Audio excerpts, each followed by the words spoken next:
পাওনা টাকা চাইতে গিয়ে এবার রীতিমতো ধুন্ধুমার কাণ্ড নদিয়ার নবদ্বীপে এদিন মিঠুন নামে এক ব্যক্তি এই গ্যারেজ মালিক যখন টাকা চায় তারপরেই তার সঙ্গে বচসা বাঁধে।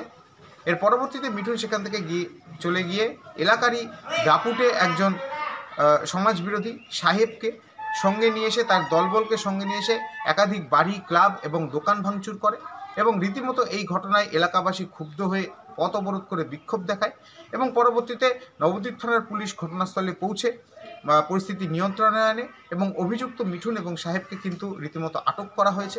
যদিও এলাকাবাসীর দাবি দীর্ঘদিন ধরে এই সাহেব এবং এই মিঠুন এরা রীতিমতো এলাকায় সন্ত্রাস চালিয়ে যায়, তবে এই ঘটনার পরিপ্রেক্ষিতে এই যে ধুন্ধুমার কাণ্ড, সেই ধুন্ধুমার কাণ্ড নিয়ে রীতিমতো পুলিশ প্রশাসনকেও বেগ পেতে হয় এবং দীর্ঘক্ষণ রাস্তা অবরোধ করে রাখেন এলাকাবাসীরা।